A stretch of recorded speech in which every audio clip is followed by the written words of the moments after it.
capital strategy to the business strategy to drive results. Our webinar will be recorded and will be available on the CIP Group website. We anticipate the webinar will be approximately 45 minutes long to allow a question and answer period at the midway point and following the presentation. If you have a question, please enter it in the question pane located on the right side of your screen. We will try to answer as many questions as we can in the time allowed. Thank you so much for joining us today. The presentation will now begin. Thank you, Karen, and thank you, CIP, for the invitation. This is Marge Dupere. Stephanie and I are glad to be with all of you.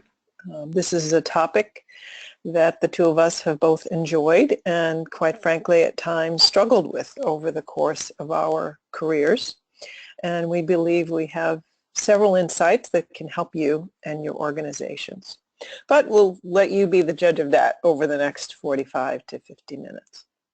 So if you're wondering what's next for performance management in your organization, or you're figuring out how to have it be more impactful, or just trying to influence leaders and managers to embrace it rather than avoid it, you're not alone in these struggles and ruminations. And we're hoping to get some good dialogue going and, as always, have the wisdom of the group yield some insights and help each other with next steps. So let's take a look at the agenda and how we'll spend our time together. We'd like to start with the end in mind. So we'll offer 3 key factors in that bullet that you see, what's the bottom line, so that you have some context on where we're going. And then we'll summarize again at the end. So we'll offer those first. And then Stephanie will bring you through why we believe those are the key factors and why those are the ones that make a difference in organizations. And this is based on our experience first inside organizations. We've both held executive roles in human capital and HR and organization development, and also based on how we have helped many clients drive a more meaningful and impactful performance management experience in their organizations. Then we'll take a look at the current state, kind of generally speaking, as well as a bit of history on how we got here. Then implications of a VUCA environment. That's a term that's been around for maybe 14, 15 years. Some of you may well be familiar with it. Volatility, uncertainty, complexity, ambiguity, VUCA, and bring that into the dialogue. Then a series of topics to help you consider what you can change in leading performance management. So rethinking performance management, including things like goal setting, alignment, the value of feedback. We'll offer a couple of mini cases to illustrate the points and get some of your perspectives on those. And as Karen said, we're really interested in your questions and comments, and there'll be a couple of spots where we will invite those halfway through and then again at the end. And I'll be monitoring the question panel as well. So if something strikes you as Stephanie is going through the content, it would be great to capture those and submit them. So let's take a few moments to frame the discussion with the next slide. What's the bottom line? The first point here is about mindset. So performance management is not an annual HR process. It's a business process, just like strategic planning, like budgeting and forecasting. It's a business process, and managers are accountable. They have an essential role. And at its core, that role is a dialogue with employees about expectations, performance, and about development and future focused. Always the best idea to have subject matter experts as the resource in designing the approach, a framework, coaching and supporting managers and leaders through. But at the end of the day, managers are accountable. And whether an organization or business model is manufacturing, distribution, healthcare, professional services, whether you're 50 employees or 500, whether you're nonprofit, closely held, family business, public, there's a place for performance management in organizations and as a tool in really getting the most out of your human capital. The next couple of points, what we call the secret sauce or sauces. First is alignment. And what we mean when we say that is, do employees understand what the business goals are? What does the organization stand for? What are you trying to get done? And how they fit in to achieving those goals. So that's alignment or line of sight. I know where we're going and I know how I contribute to that. It's gold when you've got that. The second key element is feedback. And by that, we don't mean what's stated on a form in a once-a-year conversation, but rather ongoing, in the moment, in context with supporting evidence. That's when feedback really matters, has meaning, and has an impact on changing behavior. And it should have a focus on the future, as I said just a moment ago, on growth and development. So in our experience, that's the bottom line. We'll come back to this at the end. And I'm going to hand things off to Stephanie now, who will lead our discussion on why we think those are the key elements and what will differentiate the impact of performance management in your organizations. Stephanie? Thanks a lot, Marge, and good afternoon, everybody. So in putting together this presentation, I did what probably most of us would do. I just Googled the words performance management just to see what I came up with. And I got 48 million results. I would not say I read each of those 48 million results individually, but it gives you an idea of just how much information there is out there. When you narrow the field to SMART goals, it's a mere 21 million results. And so obviously, there's lots of information out there about performance management. There is no shortage of tools, technologies that help us capture goals, help us capture performance reviews.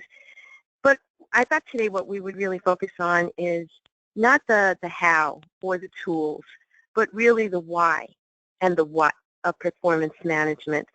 So to really talk about what does SMART goal setting really mean in the context of your business and in the context of your culture. So it all started with Frederick Taylor.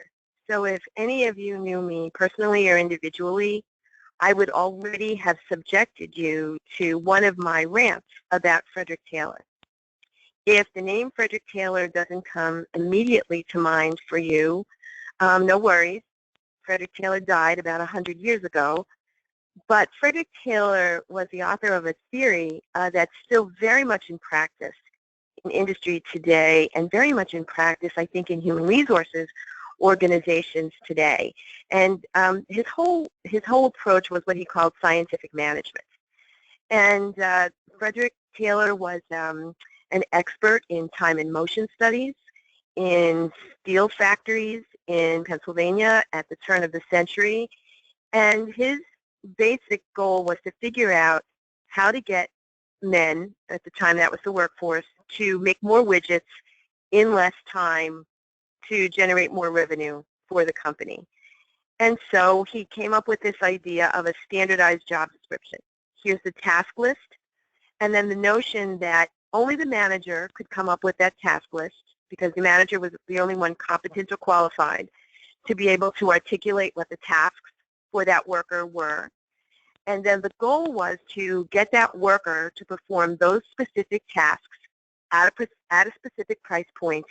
So he was really working for the reward at the end. So I make more widgets, I get paid better.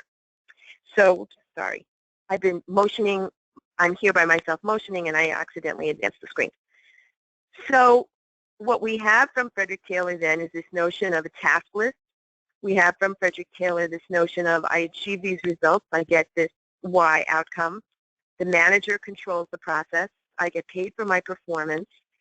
And this became a bedrock principle of how we hire workers, of how we reward workers, and sort of it follows us through time. So if we then sort of look at the brief history of performance management, we start at around 1900 with Frederick Taylor and scientific management, and then we go to this massive mobilization of human resource that was required in the Second World War. And so the Army adapted many of Taylor's principles, particularly around mapping a specific set of tasks to a specific role. And then they added the notion of ranking people in terms of capability because they needed to quickly identify who was qualified to lead, who was qualified to be part of an officer corps. And so Taylor's principles lend themselves very deeply to the forced ranking of Army personnel and the rapid promotion of people through the ranks in the Army during the war.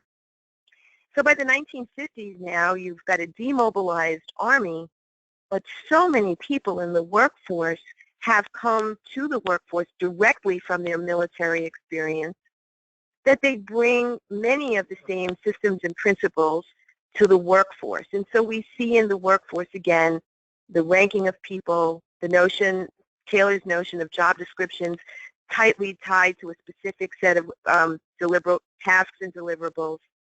And that becomes sort of the standard practice in American industry. The 1970s saw a very, very interesting shift in the tax law that had a very, very resonant effect on employment. And that was variable compensation was exempted from taxation as salary. So salary was taxed at a different and higher rate than variable compensation. So if you really wanted to reward people, it made a lot more sense to put it in a bonus than in a salary because it would be taxed differently. They would actually realize more of that compensation.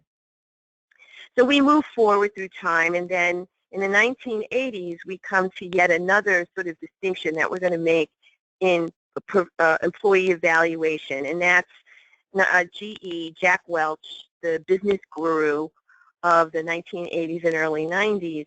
He introduces forced ranking to GE. So he installs a normal distribution curve into the performance management process, pretty much requiring that 10% of that workforce be deemed as unproductive and eliminated, and 10% of the workforce be deemed exceptional and rewarded, and then people kind of fought to stay in the middle. But that constant sort of chopping of a bottom, and I use quotation marks, a bottom 10%, really begins to have an impact on the company. Interestingly, what they used to refer to it within GE and GE was rank and yank, was the way they kind of thought of that process. By the 1990s, again, the picture changes a bit. The Mark study on the war for talent, they emphasize pay for performance as a retention tool. They start talking about the scarcity of talent, the creativity that companies need to acquire talent. And then finally, as probably all remember, around 2008, there's a dramatic and rapid change. We start to see really the impact of technology. And we really see that in the news as jobs are being eliminated because they've been mechanized or automated, or jobs are being offshored because we can get cheaper labor other places, and we had a tremendous financial downturn. The result of that is the delayering of organizations. So we flatten management structures, people have wider spans of control, and it becomes much harder to sort of work as individuals. We need a much more teamed and much more matrixed environment to be able to accomplish our goals. So that's kind of a brief walk through history. So where we come to now is the current state of performance management SMART goals. Goals that are specific, measurable, attainable, realistic, and time-bound. What I would say, thinking back to our friend Frederick Taylor, is basically SMART goals creates a system of contracts. Basically, they're individual contracts that each employee makes basically with their manager. I'm going to complete this list of things, and you will deliver Y amount of reward at the end of this period. So it's a series of tasks and deliverables. But there's some problems with that. People have a great deal of difficulty, and I would be interested in hearing your perspectives on this when we open up the floor.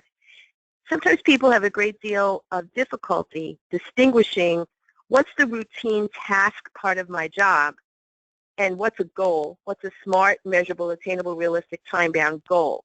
What's the difference? Very often, HR professionals wind up reviewing is a list that looks very, very much like the job description. So it's very, very hard to get employees and managers to focus on what's a real goal that's different from the job description.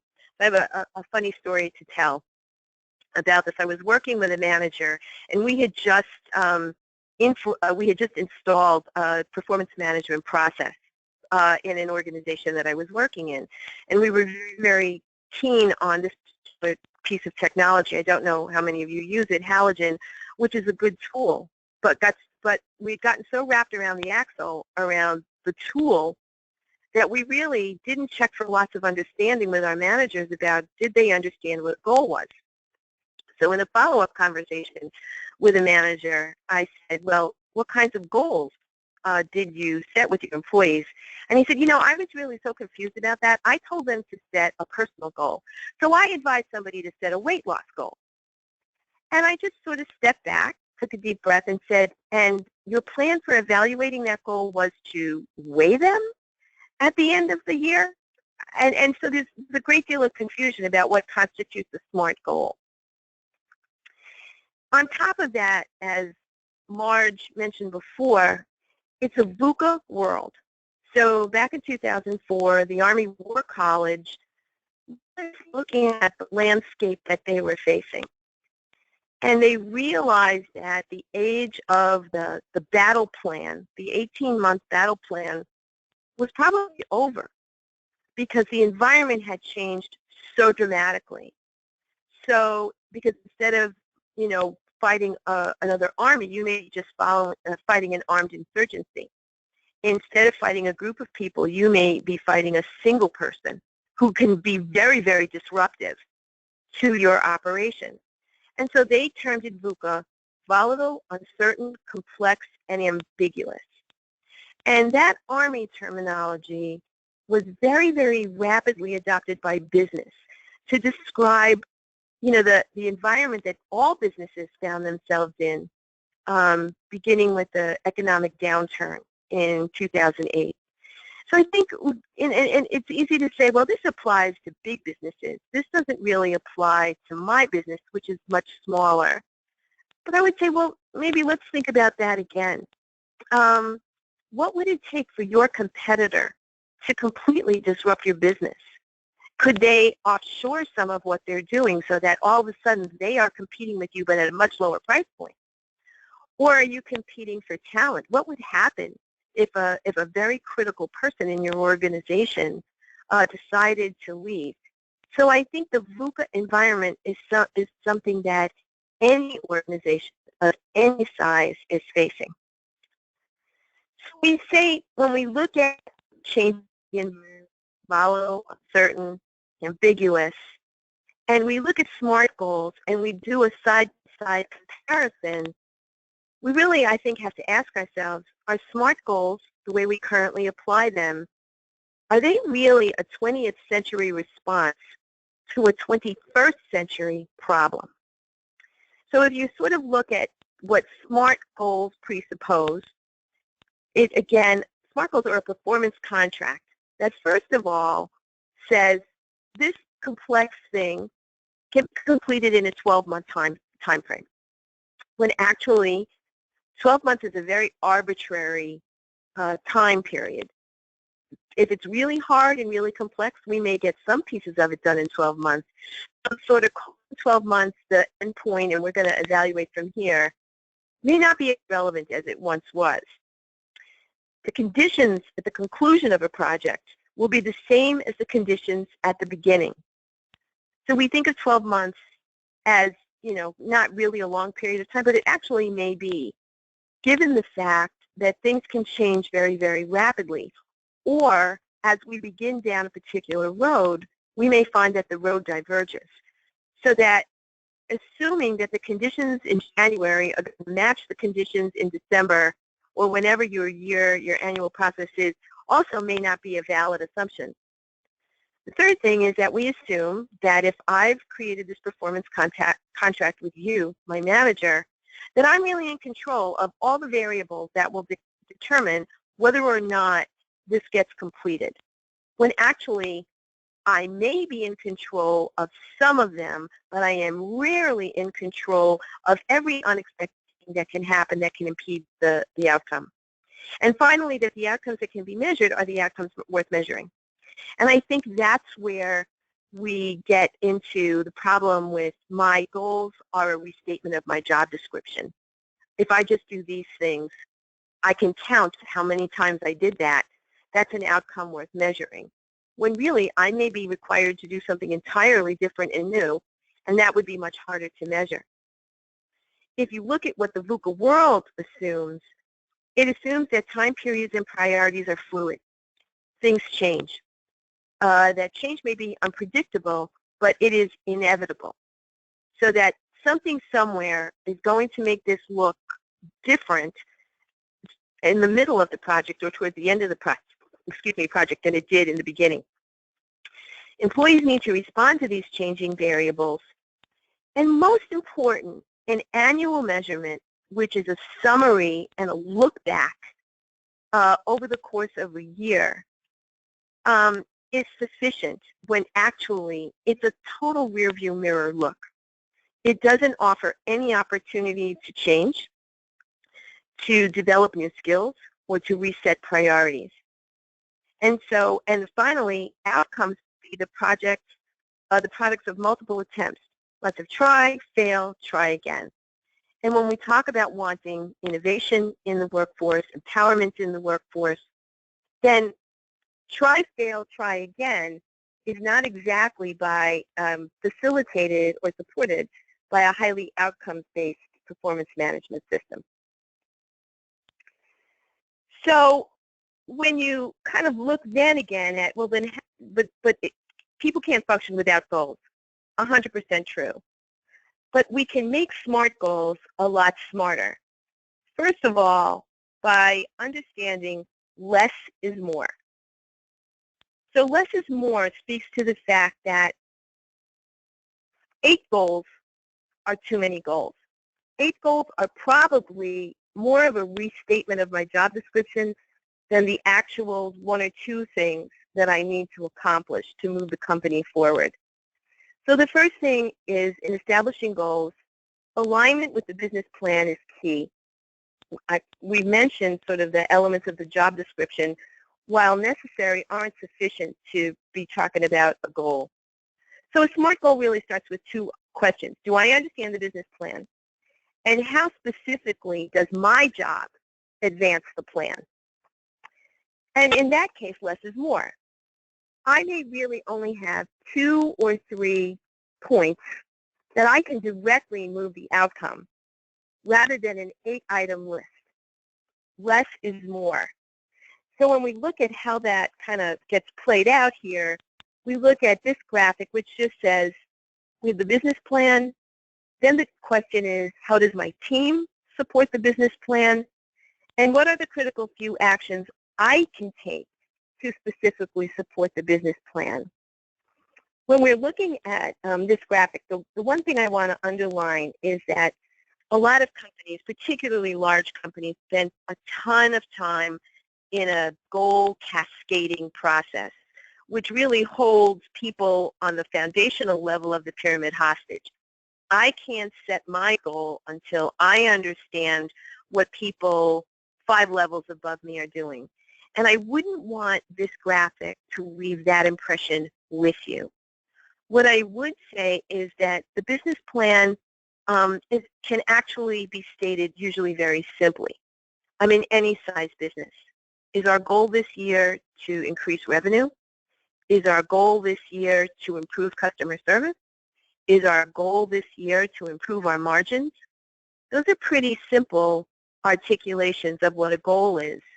And then the question I need to ask is, at the bottom of the pyramid, and not the bottom in terms of hierarchy, but that's where the most support is at the bottom of the pyramid.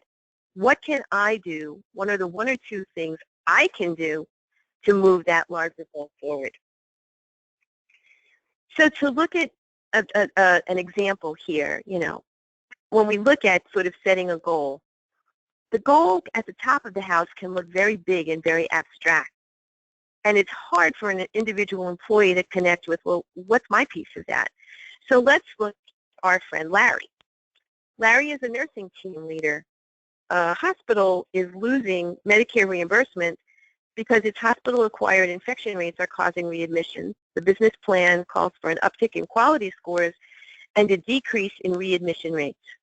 Basically, as healthcare is transforming to value over volume, it's how well you care for people, not how much service you deliver.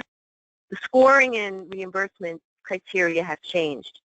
If I'm a person who's been released from a hospital and I have to be readmitted within 30 days, the hospital's not going to get paid for my care. And most likely cause of readmission is an infection. So Larry is a nursing team leader. What are the critical few things Larry can do to move the business plan?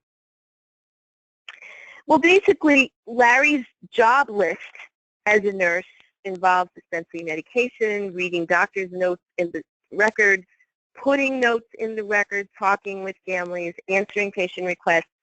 And what I call these are the table stakes. And for those of you who are not poker players, table stakes are the price of the bet. It's what you have to pay to even get into the game.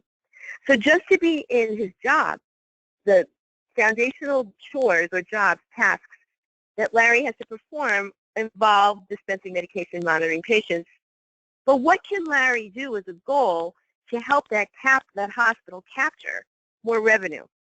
Well, Larry probably can do two things. He can partner with housekeeping. Those are the people who literally come in and mop the floors and wash down the rooms, to standardize cleaning procedures to decrease bacteria levels by 90%. And he can increase hand washing for all unit staff, which now they're about 95% on target. If they moved up to 98%, that would have a significant outcome on infection rates, which affect readmission rates, which affect reimbursement rates. So basically, if Larry can get the people on his team to wash their hands more often, he will have a huge effect in advancing the business goal. And it's very much within his purview to do that. So that's what we mean when we say, what can I do that moves the business plan forward? So now, as Marge said before, we're at the midpoint of this webinar.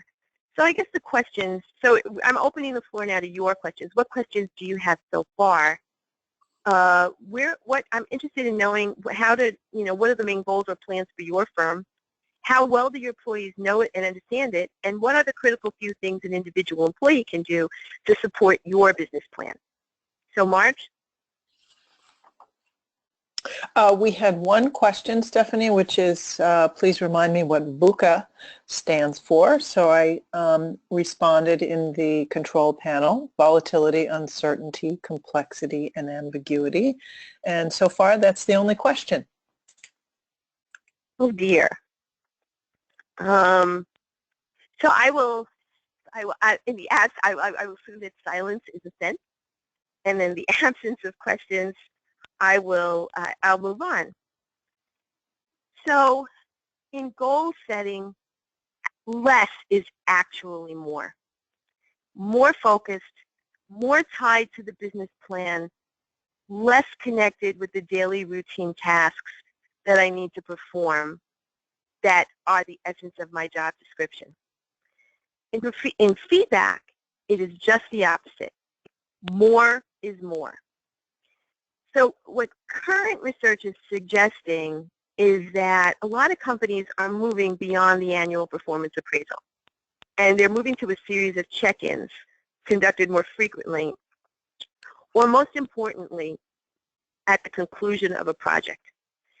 And really where the benefits are, and I have a slide that we're going to talk about, but managers have enough trouble doing an annual appraisal. Now you want them to do more appraisals throughout the year.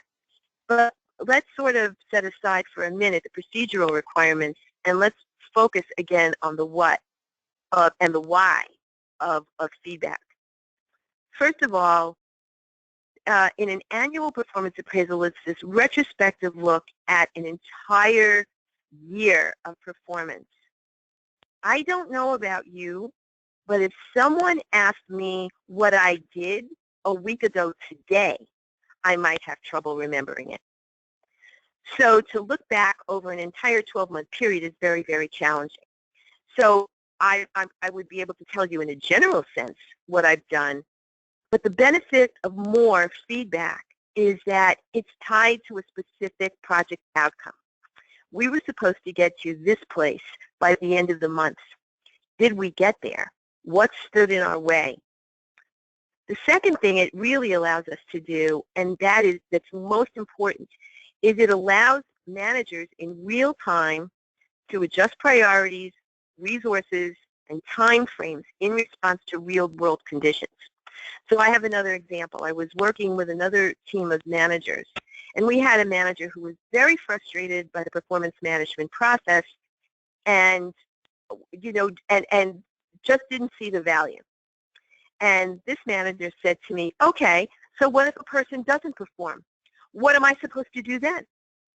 And I said, well, it's not quite as binary as that.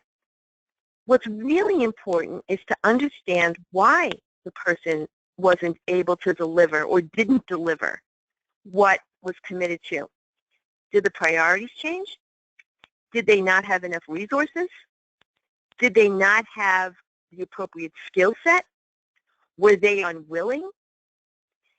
By providing feedback more often or engaging in a performance sort of summary dialogue, we find out in real time, did the priorities shift? Do you not have the skill?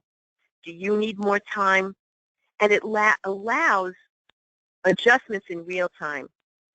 We also have a real-time feedback loop between employee actions and business outcomes. And finally, it's a view of performance management as that Marge sort of outlined in the beginning.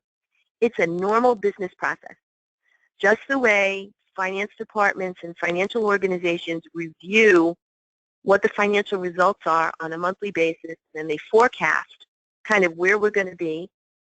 A real-time feedback loop allows us to keep very close watch on what our projects are doing, what our initiatives are doing, and allows us in real time to make the changes that are much more likely to result in their ability to be completed. So we have another case example, Deloitte Consulting. So Deloitte is a huge global firm, 65,000 employees. And when they evaluated their annual review process, they found that the process consumed almost 2 million hours a year. And that when they looked at the ratings of almost 5,000 managers, 65% of those had a variance in ratings due to raters' peculiarity of perception. In other words, they were so unique to the individual and so, influenced by an individual's perspective and individual's bias, that there was a 65% variance. You and I could have done the same thing, and there was a 5% variance in the way you or I would be rated for that thing. And at the end of the day, 58% of over half of Deloitte's executives did not believe that the rating system drove either engagement or high performance. Now, you may say to yourself, and I would say to myself, but I don't work for Deloitte. I'm not a 65,000 person global organization, and I would say that's true. So my question really is, what's your version of 2 million hours a year? How much time and effort does the categorizing and compilation of data take up for you as a human resources professional and eat up in terms of your organization? So with Deloitte, and this is a quote from Deloitte, they just said, we wonder if we could somehow shift our investment of time from talking to ourselves about ratings to talking to our people about their performance and careers, from a focus on the past to a focus on the future. So when we kind of look at that, we look at feedback then as a tool for performance adjustment and a tool for development. So now I'm going to say to you, so if you're thinking, well, you know, this is all well and good, but we have an annual process. We just got through most of it. I don't really have to worry about this till the fall. I would say think again, because the pitfalls of annual feedback are right here in front of you. First of all, when you're looking back over 12 months of performance, the recency effect says, I'm going to overweight the things I remember best, which are the things that happened most recently. Or the halo effect. This person did a great job at this, and so they did a great job at everything. Or worse, the horns effect, which is the tendency to view employees through the prism of their mistakes and shortcomings. This person really didn't do a good job on this, and it just killed the rest of the year. Maybe, maybe not. Or the peanut butter approach, which is, you know, something we all see in managers who are just very, very reluctant to make a very sweeping judgment about an employee that's going to affect their pay and livelihood. So they, you know, revert to the mean, everybody did an okay job.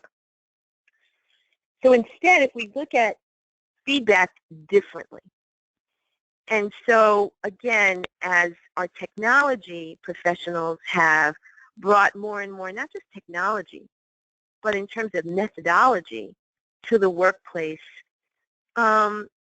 we've got a technique that's used in Agile development that I think is probably very useful as we set and evaluate goals, and it's the concept of a sprint. So when we look at annual performance appraisal, it's like a marathon.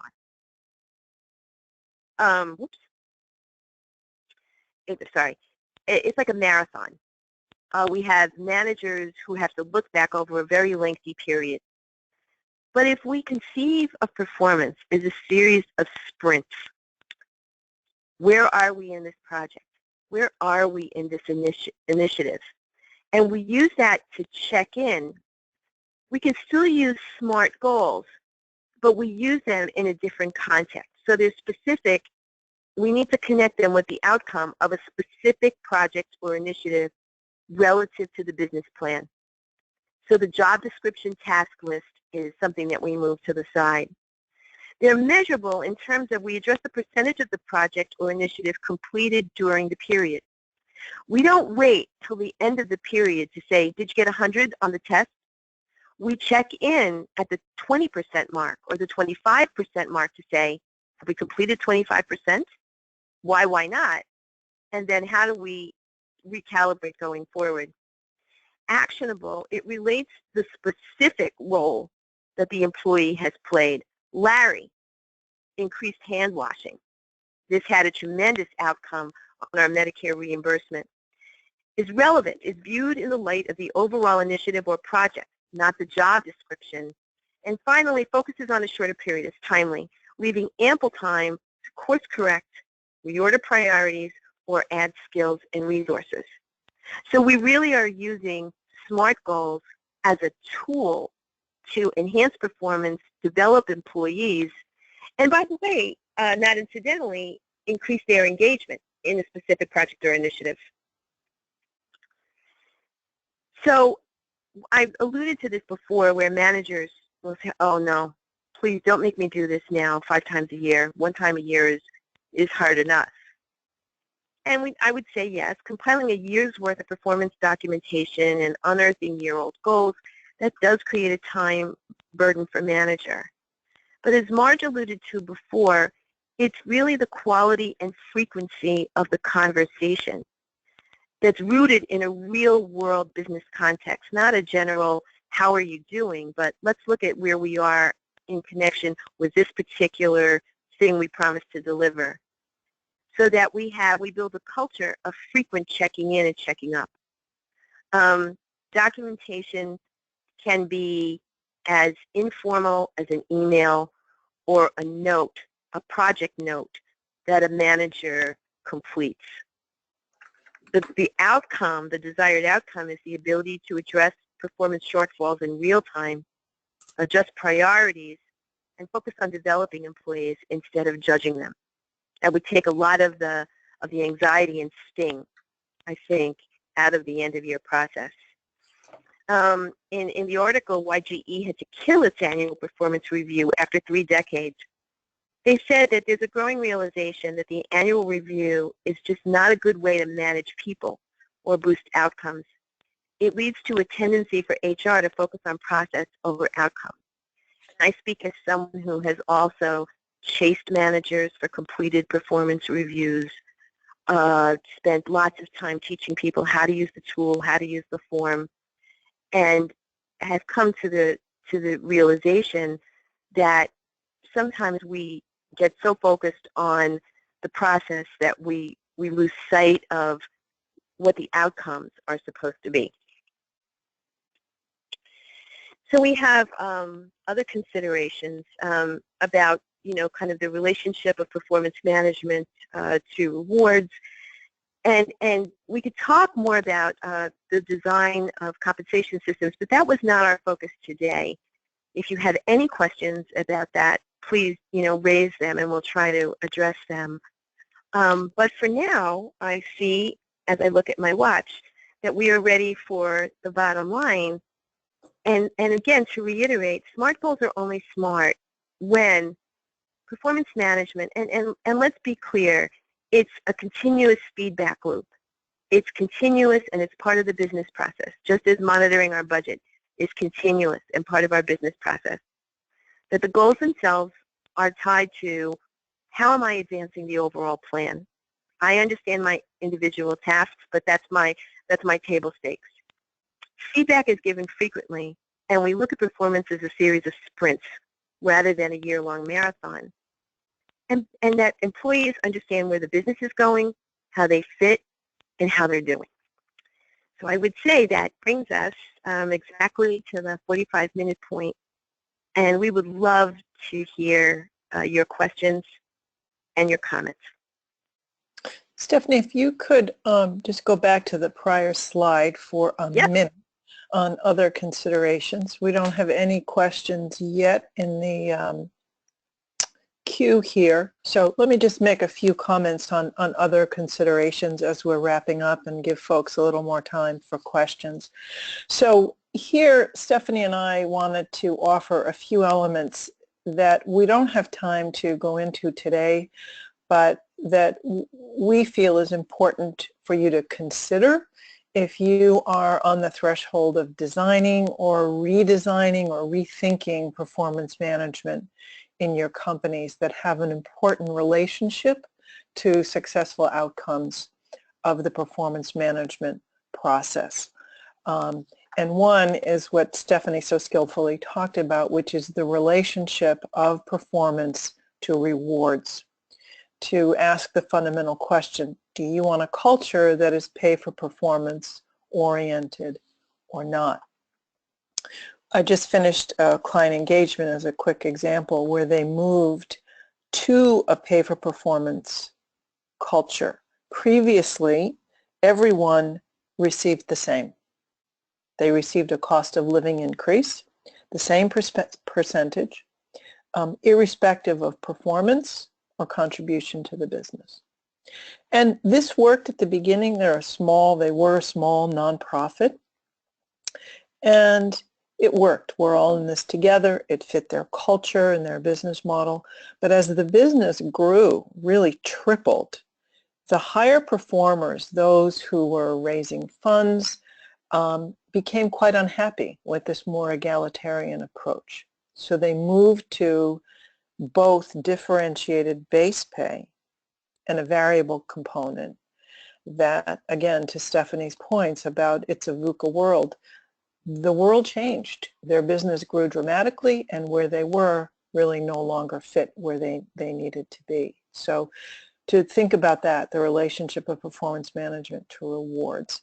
And then comp itself, the second point, the design of comp must be in the context of your business and all of those things mentioned there. culture, your strategic objectives. What is your workforce and what are their roles and goals? And then finally, timing. Some organizations, by design, separate the performance discussion from the compensation discussion so that performance can really focus on feedback and development. Others, especially those who do have a performance-based approach, hold those discussions at the same time, so they want a hard link between the two. So we just offer these. If you're in the process of change, we would be remiss in not saying, these are just a few additional considerations, and context matters. It's got to be right for your organization. So I just wanted to summarize those.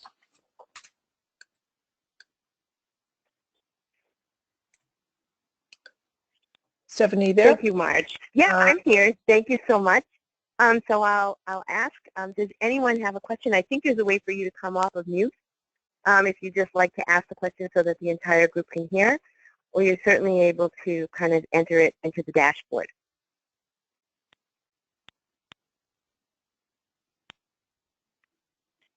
Stephanie, this is Karen. I think we had a couple of questions previously about the impact of whether an employer is for-profit or not-for-profit, and how performance management system may differ between the two types.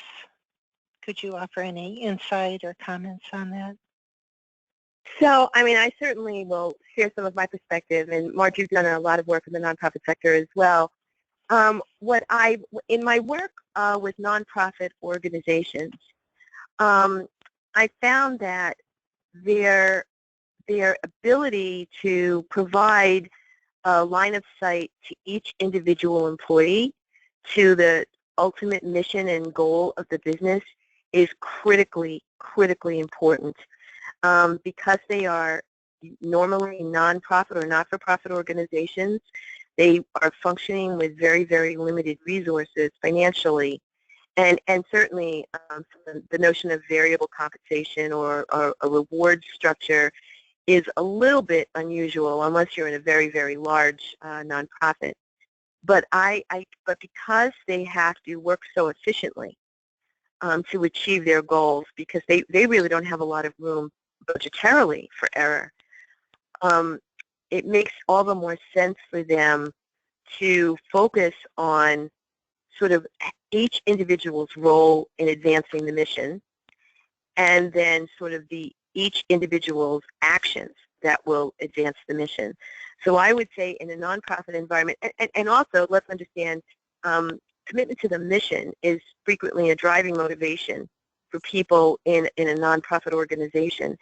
And so their growth and development and the ability of them to learn and get feedback in the environment that they've chosen to be in is a huge satisfier, an employee satisfier, and it hugely advances their ability to work efficiently toward their goal. So I would say it's just as relevant, if not more relevant, in the nonprofit situation than in a for-profit situation. So that's sort of my, kind of first, response to that question. How would you categorize your response? I agree. I think the point is really context, that this is typically highly mission-based, highly values-based environment. Compensation is not the primary motivator, and some rigor around performance management still benefits, and certainly feedback. It really is the developmental possibilities for that individual employee, and also the ability to for that organization to rapidly adjust so that they can more effectively meet their goals. As we know, funders are very much more focused on getting an understanding of the ROI of where their dollars are going. And so that speaks to a more comprehensive feedback loop and more frequent sort of take the temperature of where we are for a nonprofit organization. I don't know, does that answer your question, Karen? It does. Thank you so much. I think the other question that came up in a prior discussion was the challenges of having a performance management system in place for remote workers. The observation was made at one point that it's great to give feedback when you're face-to-face, but when it can only be via phone or Skype or, electronically, a lot is lost. And how to kind of overcome those issues or have an effective way to communicate. So I wondered if you might have.